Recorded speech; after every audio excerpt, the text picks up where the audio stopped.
Para el ejercicio número 6, vamos a tener dos esferas, según el problema dice, dos conductores esféricos cargados.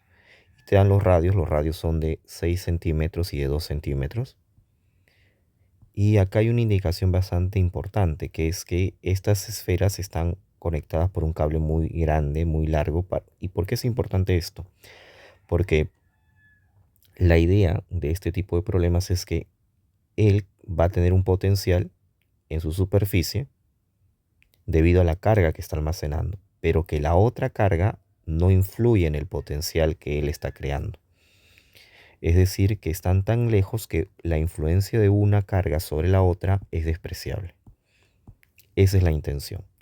Si yo pusiera las esferas muy cerca, pues el comportamiento sería un poco más complicado porque existiría un potencial en esta superficie debido a la carga de esfera 1 y además a la influencia de la esfera 2. Por eso la situación amerita que el cable tiene que ser un cable muy largo para que no exista influencia de uno a otro. Dice entonces que los conductores si están separados por una distancia mucho mayor que 6 centímetros, ¿no? O sea, cuando te da la idea de que están conectados y dice, ¿no? Y que están conectados por un cable muy largo y muy delgado. Como le decía, esa es la intención. Ahora, ¿qué nos piden en la parte A? La carga total del sistema, o sea, se coloca en uno de ellos, dice 80 nanocoulomb. Y la idea es que los electrones van a empezar a transferirse. ¿Por qué ocurre una transferencia de electrones o de carga? Esto ocurre porque las superficies tienen diferentes potenciales. Eso hace que la carga empiece a moverse de una superficie a la otra. ¿Y cuándo es que llegarán a lo que se conoce como equilibrio electrostático? Justo acá lo menciona. Llegarán al equilibrio electrostático cuando las superficies tengan el mismo potencial eléctrico, es decir, la diferencia potencial entre ellos sea cero. Entonces, para la parte A que justamente nos dice qué va a pasar con esa carga al final, cómo van a quedar, ¿no?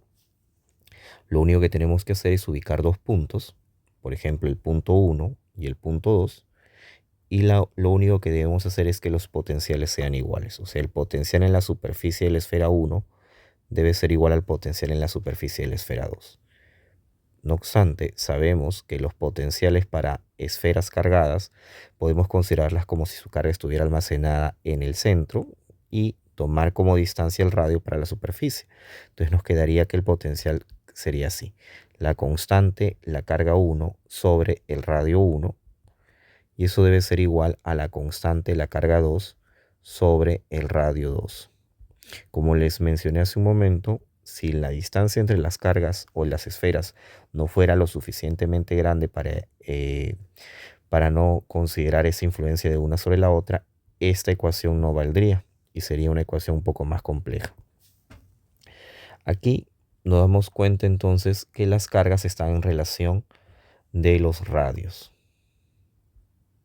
Pero también sabemos, o al menos así van a quedar las cargas, pero también sabemos que los radios guardan la relación de 6 a 2 o de 3 a 1. Voy a ponerlo de 6 a 2. Entonces significa que la carga 1 es como 6, porque su radio es 6 por algo, y la carga 2 va a terminar siendo como 2 por algo. No obstante, no se olviden que la carga total que teníamos era de ¿cuánto? De 80 nanocoulomb. De 80 nanocoulomb. Eso significa que esas cantidades que tengan acá sumadas deben darme 80 nanocoulomb con el 2 y el 6. Entonces la única opción es que sea aquí de 10 nanocoulomb cada uno. Entonces ya tenemos las cargas de cada una de ellas. La primera termina con una carga de 60 nanocoulomb y la segunda termina con una carga de 20 nanocoulomb, que es lo que nos piden en la parte A. ¿Cuál es la carga en cada esfera? Ahora vamos a la parte B. Para la parte B, ya conociendo la carga y los radios, podemos determinar lo que nos piden, que es la intensidad de campo eléctrico en la superficie. deben estar pidiéndonos el módulo nada más. Entonces vamos a determinar la intensidad de campo eléctrico en la superficie de la esfera. Podríamos calcular para el primero como la constante, la carga 1, que es de 60 nanocoulomb, 60 por 10 a la menos 9, entre la distancia, o en este caso el radio, que sería, ¿no?, el radio 1, que es 6 centímetros, que sería 6 por 10 a la menos 2 al cuadrado. Todos están en las respectivas unidades. Eso está en newton por newton metro cuadrado por coulomb cuadrado. Esto está en coulomb, esto está en metros y elevados al cuadrado. Entonces, todo esto nos va a dar, como el primer caso, una intensidad de campo eléctrico en la superficie de 1,5 por 10 a la 5 newton por coulomb. Procedemos a hacer lo mismo para la intensidad de campo eléctrico en la superficie de la esfera 2, que sería muy parecido, 9 por 10 a la 9, la carga 2, que era 20 nanocoulomb, 20 por 10 a la menos 9, sobre la distancia, que vendría a ser en este caso el radio, que era 2 centímetros, ¿no? 2 por 10 a la menos 2, y esto elevado al cuadrado. Todo está en el sistema internacional. Calculando nos va a dar 4,5 por 10 a la 5 newton por coulomb. Entonces ya tenemos la superficie, en las superficies cuál es el modo de la intensidad de campo eléctrico. Si te pidieran dentro, ya es otra cosa. Recuerden que cuando hay equilibrio electrostático, el campo eléctrico dentro de un conductor es cero, ¿no? Pero fuera o en la superficie misma se puede calcular con la expresión que conocemos.